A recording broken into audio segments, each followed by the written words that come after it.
ആരെങ്കിലും മരണപ്പെട്ടാൽ പെട്ടെന്ന് ഖബറടക്കണം.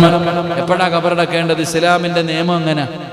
ഒരാൾ മരിച്ചു കഴിഞ്ഞാൽ എത്ര സമയം വെക്കാം? എത്ര നേരം വെക്കാം? ഒരാൾ മരിച്ചു കഴിഞ്ഞാൽ നമുക്ക് എത്ര? അത് ഗൾഫിലൊക്കെ സൗദിയിലൊക്കെ എന്ന് പറഞ്ഞാൽ എൻ്റെ സഹോദരങ്ങളെ, ഇസ്ലാമിന്റെ നിയമപ്രകാരം 2 വഖത്തുകൾ. എത്ര വഖത്ത്? ളുഹറിന് മരിച്ചു, അപ്പൊ എപ്പോ ഖബറടക്കണം? ളുഹറിന്റെ സമയത്ത് ഒരാൾ മരിച്ചു കഴിഞ്ഞാൽ ആ മനുഷ്യനെ മഗ്രിബിന്റെ മുമ്പ് ഖബറടക്കണം. 2 വഖത്തിന്റെ സമയം. നമ്മളോ ഗൾഫിൽ കിടക്കുന്നവൻ വരാൻ വേണ്ടി വെച്ചോണ്ടിരിക്കുന്നവരാ. ഗൾഫിൽ കിടക്കുന്ന ഇപ്പൊ അൽഹംദുലില്ലാ അങ്ങനൊന്നുമില്ല. മരിച്ചു കഴിഞ്ഞാൽ പെട്ടെന്ന് നടക്കല ഈ സമയം നല്ലത്. മരിച്ചു കഴിഞ്ഞാൽ പെട്ടെന്ന് കൊണ്ടുപോയി ഖബറടക്കുക. കദ്ദിമൂനി കദ്ദിമൂനി, എന്നെ ഒന്ന് വിടടാ സ്വർഗത്തിലേക്ക്, എന്നെ ഒന്ന് വിടടാ എന്ന് നല്ലവര് പറയുമെന്ന് നബിയുനാ റസൂലുള്ളാഹി സ്വല്ലല്ലാഹു അലൈഹി വസല്ലമ തങ്ങൾ അവിടെന്ന് പറയുമ്പോ, എന്റെ പ്രിയപ്പെട്ടവരെ, അതുകൊണ്ട് ഞാൻ പറഞ്ഞു വന്നത്, നിങ്ങളെ ശരീരത്തിന് അനുസരിക്കാൻ പാടില്ല. പല മടികളും പല പ്രയാസങ്ങളും പറയും. തഹജ്ജുദ് നമസ്കാരത്തിന്റെ മഹത്വം കഴിഞ്ഞ ക്ലാസ്സിൽ പഠിച്ചവരാണ്. പക്ഷേ പടച്ചവനെ, നമുക്ക് വല്ലാത്ത ക്ഷീണമാണ്, എഴുന്നേക്കാൻ വല്ലാത്ത മടിയാണ്. പക്ഷേ അത് നമ്മുടെ ഈമാൻ, നമ്മുടെ മലക്കുകൾ നമ്മളെ ഓർമ്മിപ്പിക്കുകയാ. പക്ഷേ ശരീരം നമ്മൾ അതിൽ നിന്ന് പിന്തിപ്പിക്കാൻ നോക്കുകയാണ്. അതുപോലെ എന്റെ പ്രിയപ്പെട്ടവരെ, നമ്മുടെ കണ്ണുകളുണ്ടല്ലോ, അല്ലാഹുവേ, ഏതെങ്കിലും കാണാൻ പാടില്ലാത്ത ഒരു കാര്യം കണ്ടു കഴിഞ്ഞാൽ, ഹറാം കണ്ടു കഴിഞ്ഞാൽ, അസ്തഗ്ഫിറുല്ലാഹ്, ഉടനെ പശ്ചാത്തപിച്ചു മടങ്ങാൻ കഴിയണം. നമ്മുടെ കണ്ണുകളെ നമുക്ക് സൂക്ഷിക്കാൻ കഴിയണം. അല്ലാതെ പാപങ്ങൾ ചെയ്യുന്ന സ്വഭാവമല്ല.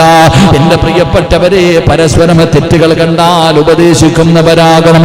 പണ്ടത്തെ കാലഘട്ടങ്ങളിൽ അങ്ങനാണ്. പടച്ചവനെ, തെറ്റുകൾ ചെയ്യാൻ വേണ്ടി കടന്നു വന്നാൽ ആ പിഴപ്പിക്കാൻ വരുന്നവനെ പോലും എന്റെ പ്രിയപ്പെട്ടവരെ ഉപദേശിച്ച് നന്നാക്കിയ ചരിത്രങ്ങൾ എത്രയോ ഖുർആനിലുണ്ട്. അല്ലാഹുവിന്റെ പ്രവാചകൻ നമുക്ക് പഠിപ്പിച്ചു തരുന്നുണ്ട്. എന്റെ പ്രിയപ്പെട്ടവരെ, പരിശുദ്ധമായ ഖുർആൻ എടുത്തു നോക്കൂ, ഒരുപാട് സംഭവങ്ങൾ നമുക്ക് കാണാമല്ലോ. എന്റെ പ്രിയപ്പെട്ടവരെ, കണ്ണിനെ വല്ലാതെ സൂക്ഷിക്കണം. പലരും പറയാറുണ്ട്, ഉസ്താദ് നന്നാകണമെന്നുണ്ട്, സിനിമ കാണുന്നത്, സീരിയൽ കാണുന്നത്. പെണ്ണുങ്ങളെ പറയും, ഉസ്താദ് സീരിയൽ കാണുന്നതൊന്ന് നിർത്തണമെന്ന് വല്ലാത്ത ആഗ്രഹമുണ്ട്, ഞങ്ങളെ കൊണ്ട് പറ്റുന്നില്ല.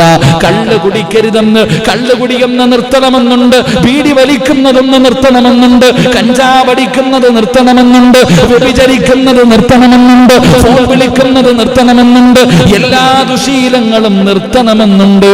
പക്ഷേ കഴിയുന്നില്ല ഉസ്താദ്. ആരാ പറഞ്ഞത് കഴിയില്ലെന്ന്? കള്ളുകുടി കൊടുക്കാൻ, കള്ളുകുടി നിർത്താൻ നിങ്ങൾ ഹോസ്പിറ്റലിൽ പോയി കിടക്കണ്ട. കഞ്ചാവടിക്കുന്നത് അത് നിർത്തുന്നതിന് വേണ്ടി നീ ഒരു സെന്ററിലും പോയി കിടക്കണ്ട. അതിനുള്ള ഒരു എളുപ്പവഴി ഞാൻ പറഞ്ഞു തരാ. ഏത് മോശമായ കാര്യത്തിൽ നിന്ന് രക്ഷപ്പെടണമെന്ന് ആഗ്രഹമുണ്ടോ, അതിനുള്ള ഒരു എളുപ്പവഴി ഞാൻ പറഞ്ഞു തരാമോ? അല്ലാഹു പഠിക്കാനുള്ള ഭാഗ്യം നൽകുമാറാകട്ടെ. അല്ലാഹു പഠിക്കാൻ ഭാഗ്യം നൽകുമാറാകട്ടെ. നമ്മുടെ ആമിനാത്ത പറയും, ഉസ്താദെ ഈ സീരിയൽ കാണുന്നു നിർത്തണമെന്നുണ്ട്, പക്ഷേ വൈകുന്നേരം ആകുമ്പോ അങ്ങ് കാണുവാ അല്ലേ. പലരും പറയും, ഉസ്താദെ കള്ളുകൂടി നിർത്തണമെന്നുണ്ട്, പറ്റുന്നില്ല. ആരാ പറഞ്ഞ പറ്റുന്നില്ല എന്ന്? അത് നിർത്താൻ പറ്റുന്ന ഒരു എളുപ്പ വഴി ഞാൻ പറഞ്ഞു തരാം. അള്ളാഹു നമുക്ക് ഈമാൻ നൽകുമാറാകട്ടെ. അള്ളാഹു ഈമാൻ നൽകുമാറാകട്ടെ. നിങ്ങൾക്ക് ആർക്കെങ്കിലും, നിങ്ങൾക്കല്ല നമുക്കും, ഞാൻ ഉൾപ്പെടെ, ഞാൻ മലക്കൊന്നുമല്ലല്ലോ, ഞാൻ മനുഷ്യനാണ്, നിങ്ങളെ കാലം താഴെ ഉള്ളവരെ ഞാൻ. അള്ളാഹു കാത്തിരക്ഷിക്കുമാറാകട്ടെ. എൻ്റെ സ്വഭാവം, എൻ്റെ ഇടത് ഭാഗത്തിരിക്കുന്ന മലക്കിനോടെങ്ങാനും ചോദിച്ച് ആ പുസ്തകം തുറന്നു നോക്കിയാൽ മതി എൻ്റെ അവസ്ഥ കാണാൻ. ഈ ഇടത് ഭാഗത്തിരിക്കുന്ന കിതാബെങ്ങാണ് ഒന്ന് എടുത്തു വെച്ച് വായിച്ചു കഴിഞ്ഞാൽ സിറാജിന്റെ തനി സ്വഭാവം ഇതൊന്നുമല്ല. അള്ളാഹു കാത്തിരക്ഷിക്കുമാറാകട്ടെ. ആമീൻ പറ. രക്ഷപ്പെട്ടു പോയാലോ, ഞാനെങ്ങാനും രക്ഷപ്പെട്ടു പോയാലോ, അള്ളാഹു കാത്തിരക്ഷിക്കുമാറാകട്ടെ. അള്ളാഹു കാത്തിരക്ഷിക്കുമാറാകട്ടെ. ഒരു എളുപ്പ വഴി ഞാൻ പറഞ്ഞു തരാം. കള്ളു കുടിക്കുന്നവന് കള്ളുകുടി നിർത്താൻ എങ്ങും പോകണ്ട, ഞാൻ പറയുന്ന കാര്യം ചെയ്താൽ മതി. വ്യഭിചരിക്കുന്നവനാകട്ടെ, ഏത് മോശമായ സ്വഭാവം ചെയ്യുന്നവനാണെങ്കിലും അവന് നന്നാകണമെന്ന് ആഗ്രഹമുണ്ടെങ്കിൽ ഈ ഒറ്റ കാര്യം ചെയ്താൽ മതി. ഞാൻ പറയുന്ന ഒരു കാര്യം ചെയ്താൽ അള്ളാഹു നിന്നെ നേരെയാക്കും, അള്ളാഹു നിന്നെ രക്ഷപ്പെടുത്തുമെന്ന് അള്ളാഹു നമുക്ക് ഈമാൻ നൽകുമാറാകട്ടെ. അള്ളാഹു ഈമാൻ നൽകുമാറാകട്ടെ. ഇൻഷാ അല്ലാഹ് ചെയ്തുകൂടെ? നിങ്ങൾക്ക് എന്തായാലും ആർക്കെങ്കിലും, നമുക്കൊക്കെ ഓരോ ദുശീലങ്ങൾ കാണും അല്ലേ. ചിലരിങ്ങനെ വീടി വലിക്കുന്ന നല്ലതാണോ? നല്ലതാണോ? വലിക്കാൻ പറ്റുമോ? ലഹരി വസ്തുക്കളെല്ലാം ഹറാമല്ലേ? ലഹരിയല്ല അല്ലേ? ശംഭു വെക്കാവോ? തുളസി തിന്നാവോ? എല്ലാവരും കൂട്ടത്തിൽ വരില്ലേ? ഇല്ല. പിന്നെ ഈ വലിക്കുമ്പോൾ ഒരു സുഖം എന്താ? ഞാൻ ഹത്താടെ കാര്യം ആലോചിക്കാറുണ്ട്. എൻ്റെ പാപ്പ നല്ല വീടി വലിക്കും, നല്ല വീടി വരുന്ന അങ്ങ് ഞാൻ അതൊരു സത്യം പറഞ്ഞാൽ അതൊരു ലഹരിയാണെന്ന് പറയുന്നത്. ചില കാര്യങ്ങൾ ഞാൻ ഇങ്ങനെ ഒരിക്കൽ സംസാരിച്ചപ്പോൾ ഒരാളുടെ മുന്നിൽ ഉത്തരം മുട്ടിപ്പോയുള്ളൂ. സ്ഥിരമായിട്ട് കഞ്ചാവ് അടിക്കുന്നവൻ, സ്ഥിരമായി കള്ളു കുടിക്കുന്നവന് ആ സമയത്ത് കുടിച്ചില്ലെങ്കിൽ കൈകാലൊക്കെ വിറയ്ക്കും, ഇല്ലേ?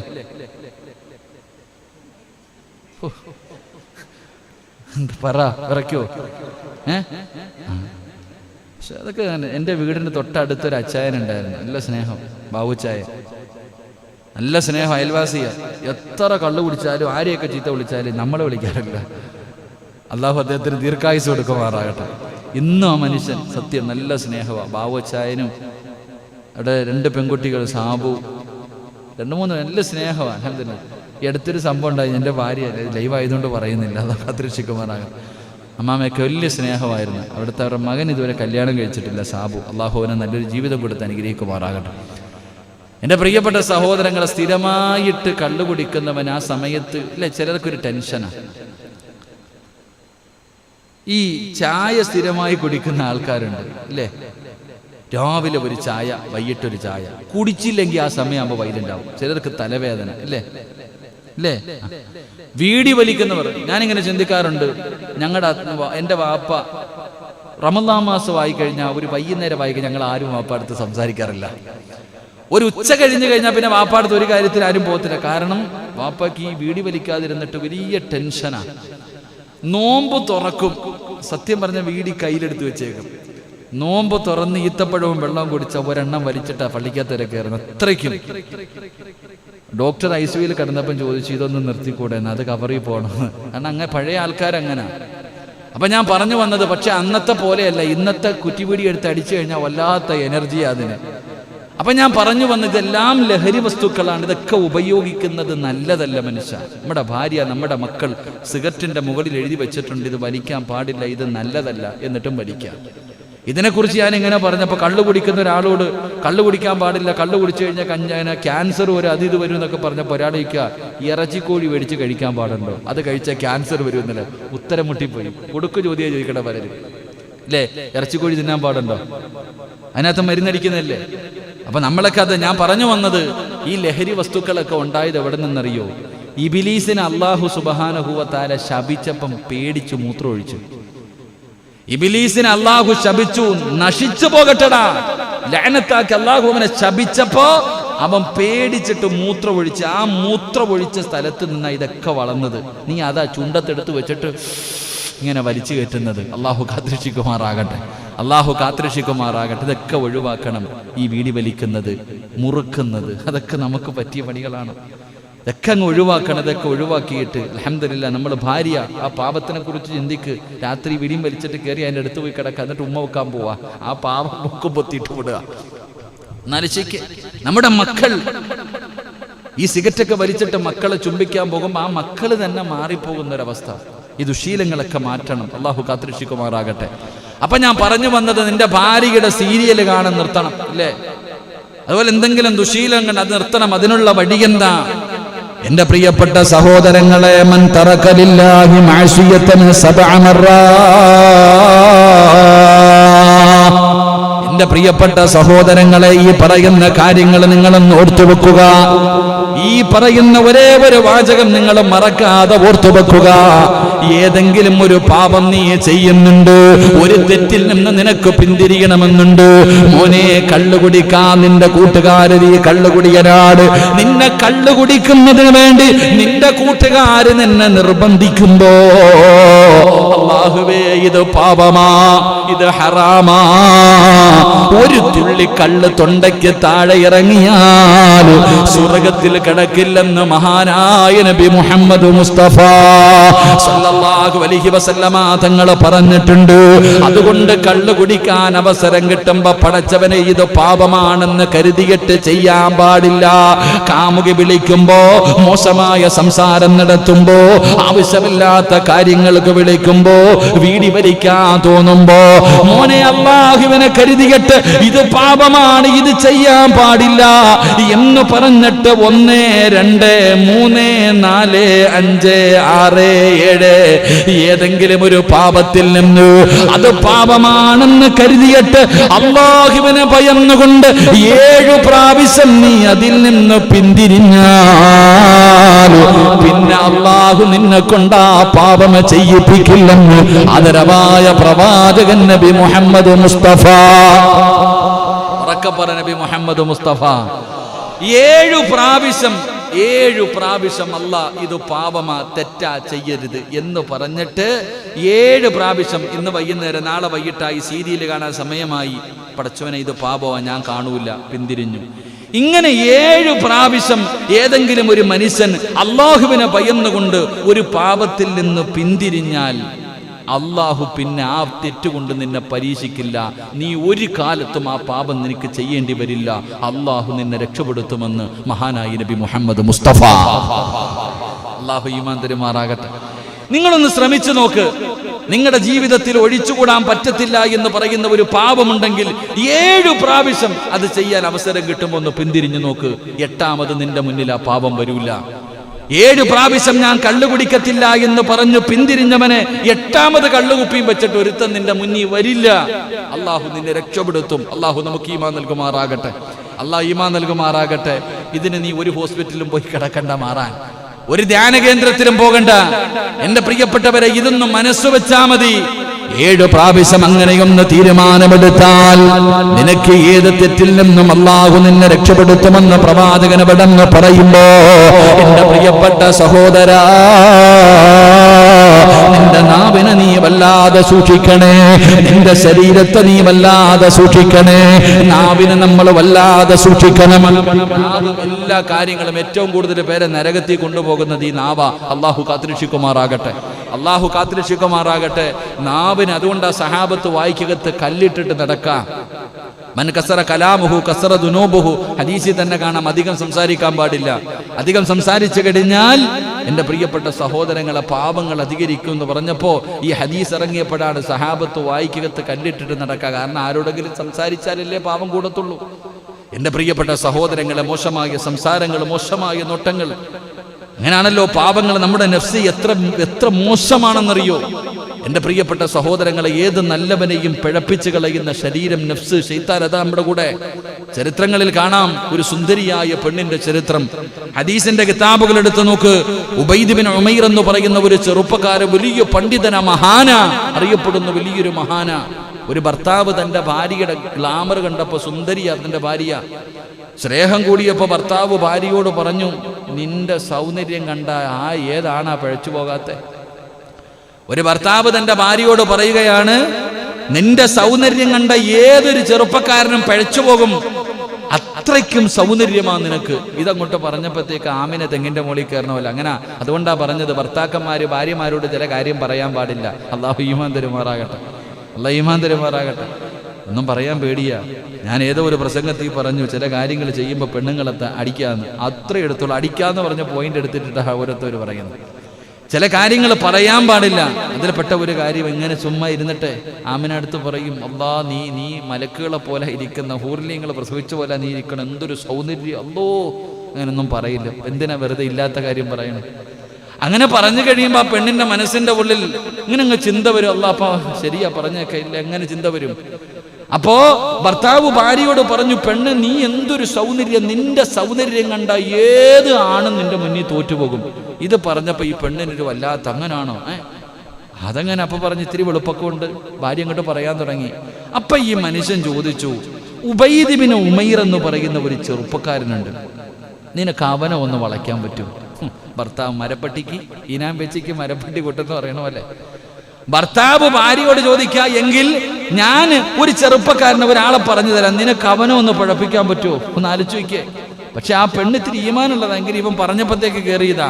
എൻ്റെ പ്രിയപ്പെട്ട സഹോദരങ്ങളെ, അപ്പൊ ആ പെണ്ണ് പറഞ്ഞു, എന്നാ ഞാൻ പിഴപ്പിക്കാം, ഞാൻ കാണിച്ചു തരാം. എന്റെ പ്രിയപ്പെട്ട സഹോദരങ്ങളെ, ചരിത്രം പറയുകയാണ്, വെറുതെ പറഞ്ഞതല്ല, മക്കയിൽ നടന്ന സംഭവമാ. ഭർത്താവ് പറയുകയാണ്, ഉബൈദ് ബിൻ ഉമൈർ എന്ന് പറയുന്ന ആ ചെറുപ്പക്കാരൻ നിനക്കൊന്ന് പിഴപ്പിക്കാൻ കഴിയുമോ? പടച്ചറപ്പേ, ഭർത്താവ് അവിടെ നിന്ന് പറഞ്ഞു കൊടുക്കുമ്പോ ഭാര്യ അതിന് തയ്യാറാവുകയാണ്. ഭർത്താവ് പറഞ്ഞു, ഒരിക്കലും ആ മനുഷ്യനെ നിനക്ക് പിഴപ്പിക്കാൻ കഴിയില്ല. ആരൊക്കെ നിന്റെ ശരീരം കണ്ട നിന്റെ കൂടെ കൂടിയാലും നിനക്ക് ഒരിക്കലും ആ ചെറുപ്പക്കാരനെ പിഴപ്പിക്കാൻ കഴിയില്ല. പെണ്ണിന് വല്ലാത്ത ദേഷ്യമായി, അവിടെ നിന്ന് വല്ലാത്ത വാശിയായി.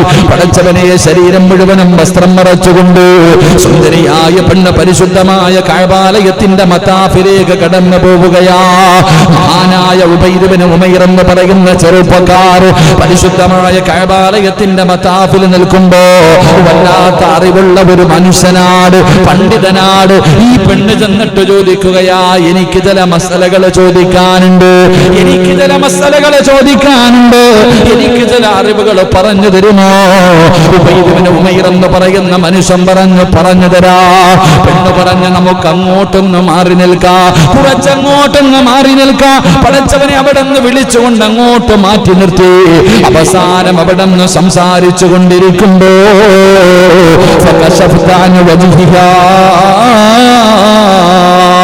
പെണ്ണ് തന്റെ മുഖത്തിട്ടിരിക്കുന്ന മറയങ്ങ് മാറ്റുകയാണ്, തന്റെ ഹിജാബെടുത്ത് മാറ്റുകയാണ്. എന്നിട്ട് തന്റെ സൗന്ദര്യം ആ ഉബൈദ് ബിൻ ഉമൈർ എന്ന് പറയുന്ന ചെറുപ്പക്കാരന്റെ മുന്നില് തന്റെ സൗന്ദര്യം ഇങ്ങനെ തുറന്നു കാണിച്ചിട്ട് ആ പെണ്ണ് ചോദിക്കുന്ന, ഉബൈദേ, എനിക്ക് നിന്നെ വല്ലാത്ത ഇഷ്ടമാണ്, എന്റെ ആഗ്രഹമൊന്ന് സാധിച്ചു തരുമോ? അല്ലാഹുവേ, ഉബൈദ് ബിൻ ഉമൈർ എന്ന് പറയുന്ന മനുഷ്യനുണ്ടല്ലോ, അവനൊന്ന് ചോദിക്കുന്നു, പെണ്ണേ, നീ എവിടെ വെച്ചാ ചോദിക്കുന്നതെന്നറിയുമോ? നീ എവിടെയാ നിൽക്കുന്നതെന്നറിയുമോ?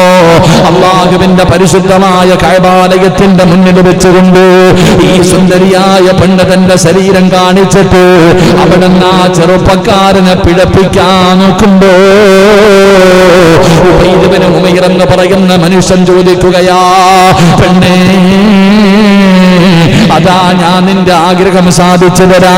പക്ഷെ അവിടെ നിന്ന് ചോദിക്കുകയാണ്, സക്കറാത്തിന്റെ അവസ്ഥയിൽ മരണത്തോട് മല്ലടിച്ചു കൊണ്ടിരിക്കുമ്പോ അല്ലാഹുവിന്റെ മലക്കുകൾ, മുഖറബ് മലക്കുൽ മൗത്ത് അസ്റായീൽ എന്ന് പറയുന്ന മലക്കുകളും തന്റെ അനുയായികളും നിന്റെ റൂഹ് പിടിക്കുന്നതിന് വേണ്ടി കണ്ണിന്റെ മുന്നിലേക്ക് ഇറങ്ങി വരുന്ന ഒരു സമയമുണ്ടല്ലോ. ഫകസഫിനാ അൻക ഇതാക ഫബസറുകൽ യൗമ ഹദീദ്.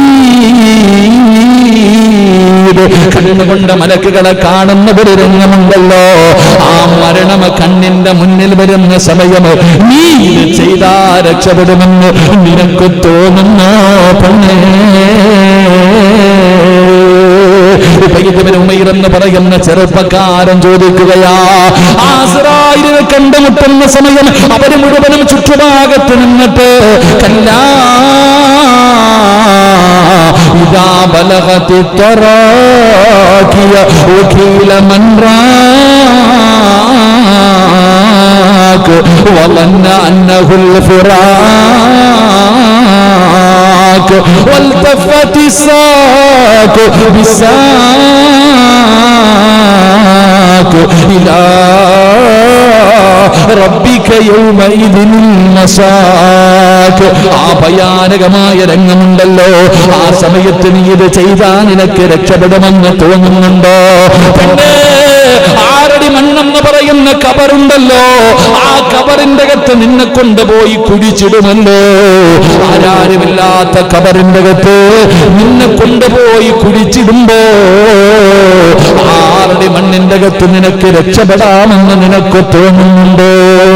അവിടെ നിന്ന് മഹാനായ ഉബൈദ് ബിൻ ഉമൈർ എന്ന് പറയുന്ന ചെറുപ്പക്കാരൻ ചോദിക്കുകയാ, നാളെ കബറിന്റെ അകത്ത് നിന്ന് എഴുന്നേറ്റ് വരുന്ന ദിവസമുണ്ടല്ലോ, ചന്ദിന്റെ തറയിലെ നാളെ പടച്ചറപ്പിന്റെ കോടതിയിൽ അല്ലാഹു വിചാരണ ചെയ്യുന്ന സമയത്ത് ലോകത്ത് കടന്നു വന്ന സർവരുടെയും മുന്നിൽ വെച്ചിട്ട് അല്ലാഹു നിന്നോട് ചോദിക്കുമ്പോ അവരുടെ മുന്നിൽ നിന്നുകൊണ്ടൊരു വ്യഭിചാരിയെ പോലെ ദുനിയാവും ആഖിറവും നഷ്ടപ്പെട്ടവരെ പോലെ അല്ലാഹുവിന്റെ മുന്നിൽ നിന്ന് നിനക്ക് നാണം കെടാറ് നീ ആഗ്രഹിക്കുന്നുണ്ടോ പെണ്ണേ? ഈ ഈ പറയുന്നത് ചുമലിലിരിക്കുന്ന 2 മലക്കുകൾ എഴുതി വെച്ചിരിക്കുകയാ. നാളെ നിന്റെ റബ്ബിന്റെ മുന്നിൽ വെച്ച് ഈ നന്മ എഴുതിയ കിതാബ് നിന്റെ കയ്യിലേക്ക് എടുത്തു തരുമ്പോ നിനക്ക് സന്തോഷിക്കാൻ പറ്റുമോ? ഈ ചോദിച്ചതിന്റെ പേരില്, ഇത് ചെയ്തതിന്റെ പേരില് ആ കിതാബ് എടുത്തു തരുമ്പോ അതിനകത്ത് എല്ലാം എഴുതി വെച്ചിരിക്കുകയാ. മാലിഹാദൽ കിതാബ് ലാ യുഗാദിറു സഗീറതൻ വലാ കബീറതൻ ഇല്ലാ അഹ്സാഹാ. ഞാനും നിങ്ങളും ചോദിക്കുമല്ലോ, നാളെ നന്മ എഴുതിയ കിതാബ് എടുത്ത് എന്റെ കയ്യിൽ തരുമ്പോ വായിച്ചിട്ട് ഞാൻ അല്ലാഹുവോട് ചോദിക്കുന്നു, അല്ലാ ആരും കാണാതെ പായിപ്പാട് പള്ളിയില് എന്റെ റൂമിന്റെ അകത്തിരുന്ന് ഞാൻ ചെയ്തതുപോലും ഇതിനകത്തുണ്ടല്ലോ തമ്പുരാരോ. എല്ലാം പടച്ചവര് ഞാൻ ആരും അറിയില്ലെന്ന് കരുതിയത് സർവ്വതും ഇതിനകത്തുണ്ടല്ലോ തമ്പുരാരോ. ഇതെന്ത് കിതാബാ അല്ലാ. പെണ്ണെ, നിനക്ക് രക്ഷപ്പെടാമെന്ന് നിനക്ക് തോന്നുന്നുണ്ടോ? നരകത്തിന്റെ മുകളിലൂടെ പടച്ചറപ്പ് വലിച്ചു കെട്ടിയിരിക്കുന്ന സിറാത്ത് എന്ന പാലം, ആ പാലത്തിന്റെ മുകളിലൂടെ നിനക്കൊന്ന് സ്വർഗത്തിൽ പോകാൻ കഴിയുമെന്ന് തോന്നുന്നുണ്ടോ? എന്റെ പ്രിയപ്പെട്ട ചെറുപ്പക്കാരാ, എന്റെ പ്രിയപ്പെട്ട മുസ്ലിമേ, ആ പെണ്ണിന്റെ കണ്ണറിയാതെ നിറഞ്ഞുപോയി, ആ പെണ്ണിന്റെ കണ്ണറിയാതെ നിറഞ്ഞുപോയി. കഅബാലയത്തിന്റെ മുറ്റത്തിരുന്നിട്ട് റബ്ബിന്റെ മുന്നിൽ പശ്ചാത്തപിക്കുകയാ. എന്റെ പ്രിയപ്പെട്ടവരെ, തെറ്റിലേക്ക് ക്ഷണിക്കുമ്പോ മിസ്കോളാണെന്ന് പറഞ്ഞ് നിന്റെ ഫോണിലേക്ക് ഒരു കോള് വന്നു. അവസാനം പടച്ചവരെ മോശമായ സംസാരങ്ങൾ പറയാൻ തുടങ്ങുമ്പോ അത് പാപമാ, ഇത് അപരാധമാ, ഇത് ചതിയാണ്, ഇത് ദുനിയാവും ആഖിറവും നഷ്ടപ്പെടുത്തുന്നതാണ്, ഈമാൻ നഷ്ടപ്പെടുത്തി കളയുന്ന കാര്യമാണ്. പെണ്ണേ, നീ നിന്റെ ഭർത്താവിനെ വഞ്ചിക്കല്ലേ.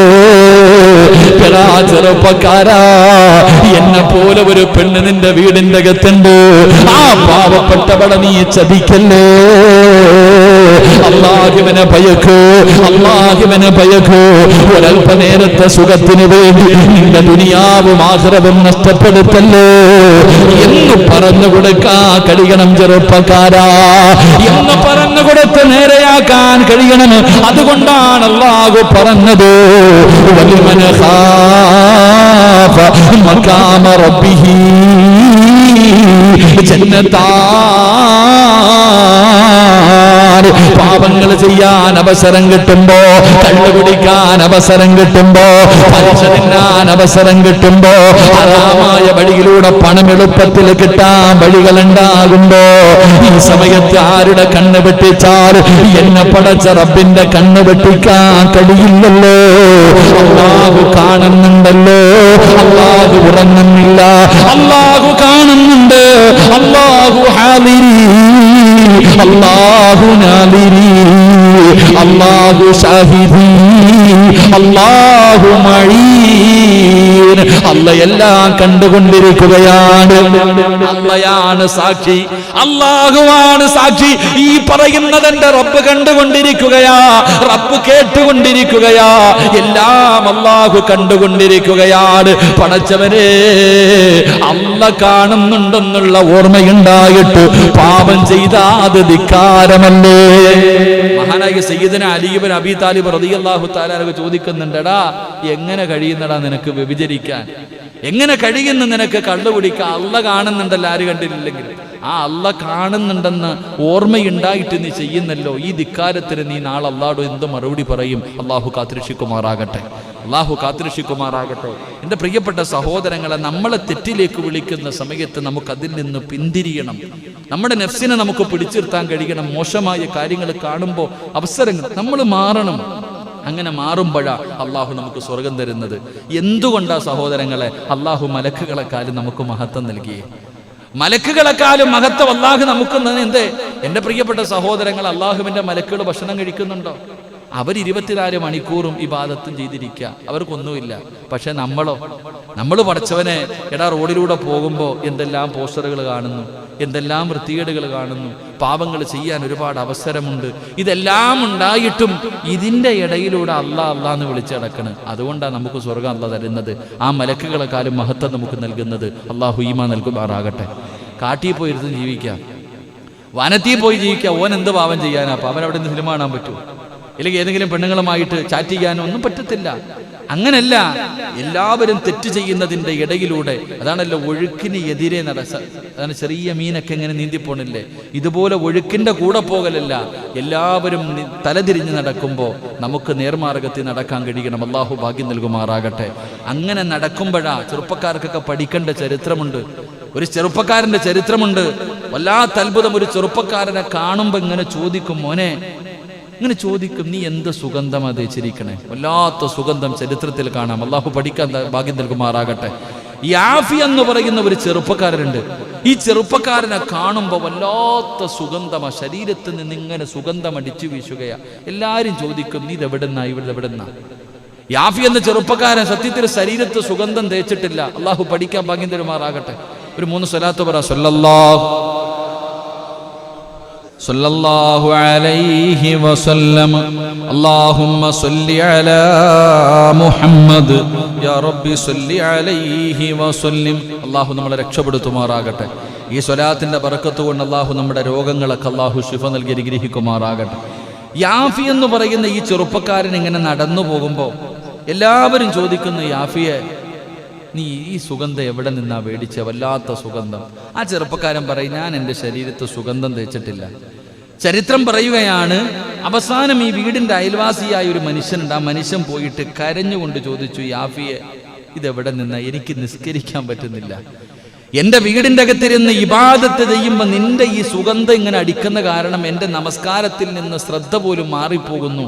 അതുകൊണ്ട് ഇതെവിടെ നിന്നാ? ഒന്ന് പറഞ്ഞതാ. നീ എന്തിനാ ഇത്രയും വലിയ സുഗന്ധം തേക്കുന്നത്? ആ യാഫി എന്ന ചെറുപ്പക്കാരൻ കരഞ്ഞുകൊണ്ട് പറഞ്ഞു, തങ്ങളെ ഞാൻ സുഗന്ധം തേച്ചിട്ടില്ല. എൻ്റെ ശരീരത്തെ ഞാൻ സുഗന്ധം തേച്ചിട്ടില്ല. എൻ്റെ ശരീരത്തിൽ ഞാൻ സുഗന്ധം തേച്ച് പിന്നെ എങ്ങനെ ഈ മണക്കണേ? നിന്റെ ശരീരം വല്ലാതെ സുഗന്ധം അടിക്കുന്നല്ലോ, നീ പോകുമ്പോൾ സുഗന്ധം പരിമളം ഇങ്ങനെ അടിച്ചു വീശുന്നല്ലോ, എങ്ങനാ? ആ ചെറുപ്പക്കാരൻ കരഞ്ഞുകൊണ്ടൊരു ചരിത്രം പറയുകയാ. യാഫി എന്ന് പറയുന്ന ആ ചെറുപ്പക്കാരൻ കരഞ്ഞുകൊണ്ട് തന്റെ ജീവിതത്തിൽ സംഭവിച്ച ഒരു ചരിത്രം. എന്റെ പ്രിയപ്പെട്ട സഹോദരങ്ങളെ, വല്ലാത്ത സൗന്ദര്യമുള്ള ചെറുപ്പക്കാരനാ യാഫി എന്ന് പറയുന്ന ചെറുപ്പക്കാരൻ. പാവപ്പെട്ടവനാണെങ്കിലും കാണാൻ വല്ലാത്ത സുന്ദരനാണ്. റബ്ബേ, ഒരു ദിവസം തന്റെ കുടുംബത്തിലേക്ക്, തന്റെ വീട്ടിലേക്ക് അതാ കൊട്ടാരത്തിൽ നിന്ന് തോഴിമാര് കടന്നു വരികയാണ്. കൊട്ടാരത്തിലെ പെണ്ണുങ്ങൾ കടന്നു വന്നു. യാഫിയെ നിന്നെ കൊട്ടാരത്തിലേക്ക് വിളിക്കുകയാണ്. നിന്നെ കൊട്ടാരത്തിലെ റാണി വിളിക്കുകയാണ്. പടച്ചവനെ, യാഫി എന്ന് പറയുന്ന ചെറുപ്പക്കാരൻ അവിടെ നിന്ന് കൊട്ടാരത്തിലേക്ക് കടന്നുപോയി. അതാ പടച്ചവനെ, ഓരോ റൂമിങ്ങനെ കിടക്കുമ്പോഴും കവാടങ്ങൾ അടഞ്ഞുകൊണ്ടിരിക്കുകയാണ്. അവസാനം ഈ ചെറുപ്പക്കാരൻ നടന്നു അതാ രാജകൊട്ടാരത്തിന്റെ മണിയറക്കകത്തേക്ക് കൊണ്ടുപോവുകയാ. ആ രാജകൊട്ടാരത്തിന്റെ മണിയറക്കകത്ത് കടന്നു ചെല്ലുമ്പോ രാജാവിന്റെ പൊന്നാര മകളുണ്ടല്ലോ, ഏറ്റവും കൂടിയ മനോഹരമായ സുഗന്ധം തേച്ചു, ഏറ്റവും നല്ല മനോഹരമായ വസ്ത്രം ധരിച്ചു. യാഫി എന്ന ചെറുപ്പക്കാരൻ കൊട്ടാരത്തിന്റെ മണിയറക്കകത്തേക്ക് കടന്നു ചെന്നപ്പോ ശരീരത്തിന്റെ ഔറത്തുകൾ വെളിയിൽ കാണുന്ന വസ്ത്രം, ശരീരം പോലും പുറത്ത് കാണുന്ന ബെഡ്റൂമിൽ ധരിക്കുന്ന വസ്ത്രമുണ്ടല്ലോ, ഇതുപോലെയുള്ള വസ്ത്രം ധരിച്ചിട്ട് ഈ പെണ്ണ് ഓടി വന്നിട്ട് യാഫി എന്ന് പറയുന്ന ചെറുപ്പക്കാരനെ കെട്ടിപ്പിടിക്കുകയാ. ഓടി വന്ന് തന്റെ ശരീരത്തിലേക്ക് ചേർത്ത് പിടിച്ചിട്ട് ചെവിയിൽ പറയുന്നു, യാഫിയേ, നിന്നെ എനിക്ക് വല്ലാത്ത ഇഷ്ടമാടാ, എനിക്ക് നിന്നോട് വല്ലാത്ത പ്രേമമാ, ഭ്രാന്ത് പിടിക്കുന്നു യാഫിയേ, എന്റെ ആഗ്രഹമൊന്ന് സാധിച്ചതാടാ യാഫിയേ. ആ പെണ്ണ് തന്റെ മാറിടത്തിലേക്ക് പിടിച്ചു കിടത്തിയിട്ട് യാഫി എന്ന് പറയുന്ന ചെറുപ്പക്കാരനോട് കടന്ന് യാചിക്കുകയാണ്. അല്ലാ, കെട്ടിപ്പിടിച്ച് ചുംബനം കൊടുത്തിട്ട് പറയുന്ന, റെഡിയാകടാ. തന്റെ കയ്യിലേക്ക് വിലപിടിപ്പുള്ള വസ്ത്രമെടുത്ത് കൊടുത്തിട്ട് ഒരുങ്ങാൻ പറയുമ്പോ യാഫി എന്ന ചെറുപ്പക്കാരൻ കടന്ന് കരയുകയാ. അല്ലാ, അല്ലാഹുവേ പെട്ടുപോയല്ലോ. രാജാവിന്റെ കൊട്ടാരത്തിന്റെ മണിയറയ്ക്കകത്താണ്. പടച്ചവരെ, ഇനി രക്ഷപ്പെടുത്താൻ നിനക്കല്ലാതെ മറ്റാർക്കും കഴിയില്ല റബ്ബേ. സുജൂദിൽ കിടന്ന് കരയുകയാണ്. പടച്ചവരെ, ഈ പെണ്ണിന്റെ ശരീരമാണ് ആഗ്രഹിക്കുന്നത്. രക്ഷപ്പെടാൻ ഒരു വഴിയുമില്ലല്ലോ. അവസാനം ഈ ചെറുപ്പക്കാരൻ ചെയ്തതെന്നറിയുമോ? അവിടെ ഇരുന്നു കൊണ്ട് മലമൂത്ര വിസർജനം നടത്തുകയാണ്. മലമൂത്ര വിസർജനം നടത്തുകയാണ്. എന്നിട്ട് അത് വാരിയിട്ട് തന്റെ ശരീരം മുഴുവനും തേക്കുകയാ. ആ മലവും മൂത്രവും എടുത്ത് തന്റെ ശരീരം മുഴുവനും തേക്കുകയാണ്. രാജാവിന്റെ പൊന്നാര മകളുണ്ടല്ലോ, കൊട്ടാരത്തിന്റെ വാതിൽ തുറന്ന് പുറത്തേക്ക് വരുമ്പോ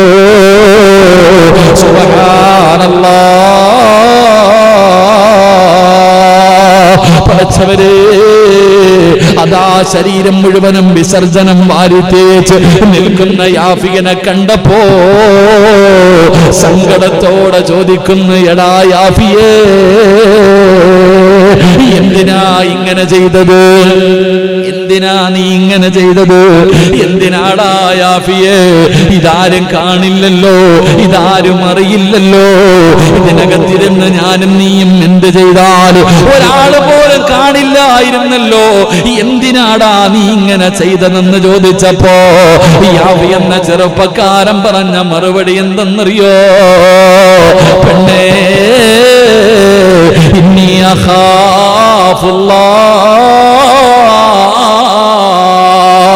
എനിക്കല്ലാരെ പേടിയാടി, എനിക്കല്ലാരെ പേടിയാടി. ആര് കണ്ടില്ലെങ്കിലും അല്ല കാണുന്നുണ്ടല്ലോ. എവിടെ ഇരുന്ന് മറഞ്ഞിരുന്ന് ചെയ്താലും പടച്ചറപ്പ് കാണുന്നുണ്ടല്ലോ.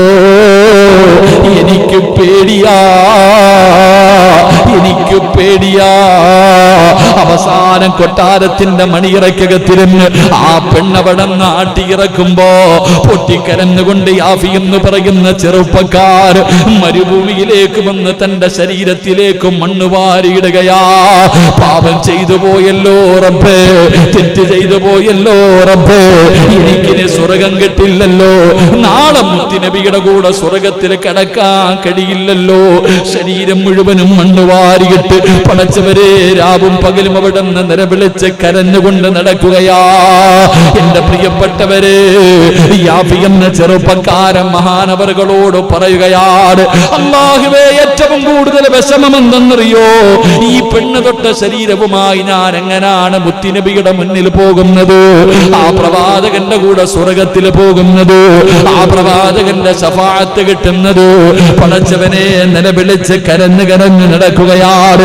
അവസാനം അവിടെ ഉറപ്പേ പാതിരാത്രി എഴുന്നേറ്റ് നിസ്കരിച്ചിട്ട് തൗബ ചെയ്തു. അവിടെ നിന്ന് കരഞ്ഞു കരഞ്ഞ് തളർന്നു കിടക്കുമ്പോ ആരാ വരുന്നതെന്നറിയുമോ? മഹാനായ നബി മുഹമ്മദ് മുസ്തഫ സല്ലല്ലാഹു അലൈഹി വസല്ലമ തങ്ങള് അല്ലാഹുവിന്റെ പ്രവാചകൻ അവിടുന്ന് സ്വപ്നത്തിലൂടെ കടന്നു വരികയാണ്. യാഫി എന്ന് പറയുന്ന ചെറുപ്പക്കാരന് മുത്തുനബി അവിടുന്ന് കെട്ടിപ്പിടിച്ചത് കൊണ്ടാ, മുത്തുനബി എന്നെ കെട്ടിപ്പിടിച്ചത് കൊണ്ടാണ് ആ സുഗന്ധമാണ് ഈ ശരീരത്തിൽ നിന്ന് അടിച്ചു വീശുന്നതെന്ന് പറയുമ്പോ എന്റെ പ്രിയപ്പെട്ട ചെറുപ്പക്കാരാ, മോനെ, അവസരം കിട്ടുമ്പോ മുതലാക്കല്ലേ. പടച്ചറപ്പിനെ ഭയന്നുകൊണ്ട് പിന്തിരിയാൻ കഴിയണം, തെറ്റുകളിൽ നിന്ന് അകലാൻ കഴിയണം. ഒരിക്കലും നിന്റെ ശരീരം പറയുന്നത് നീ അനുസരിക്കരുത്, ശരീരം പറയുന്നത് നീ കേൾക്കരുത്. നീ ശരീരത്തിന്റെ അടിമയല്ല, നിന്റെ നഫ്സ് നിന്റെ അടിമയാണ്. ഞാൻ പറയുന്നത് എന്റെ ശരീരം കേൾക്കണം. അങ്ങനെ ഒരു കാലം വന്നാ അള്ളാന്റെ ഖുർആനാ പറയുന്നത്, അള്ളാന്റെ ഖുർആനാ പറയുന്നത്. അങ്ങനെ നമ്മുടെ ശരീരം നമ്മൾ പറയുന്നത് അനുസരിക്കുന്നവരവസ്ഥ വന്നാൽ വഅമ്മാമൻ ഖാഫ മഖാമ റബ്ബിഹി വനഹ النفس عن الهوى فإن الجنة هي المأوى. സ്വർഗം തരാമെന്ന് പടച്ച റബ്ബാണ് പറയുന്നത്, അല്ലാഹുവാണ് പറയുന്നത് സ്വർഗം തരാമെന്ന്. അതുകൊണ്ട് ഉസ്താദേ, എന്റെ എന്റെ ശരീരം സ്വർഗത്തിന് പകരമായി. എന്റെ ശരീരം, എന്റെ നഫ്സുണ്ടല്ലോ, ആ നഫ്സിനെ എന്റെ അടിമയാക്കാൻ തീരുമാനിച്ചു. 33 കൊല്ലത്തിന്റെ ഇടയിൽ ഞാൻ പഠിച്ച രണ്ടാമത്തെ അറിവിതാണെന്ന് മഹാനായ ഖാതിമുൽ അസം തങ്ങൾ പറയുമ്പോ, ഈ ഒരു ഇൽമ ഞങ്ങൾക്കും തരണേ അല്ലാ. ഞങ്ങളുടെ നഫ്സുകളെ നിയന്ത്രിക്കാൻ ഞങ്ങൾക്ക് ഭാഗ്യം തരണേ അല്ലാ.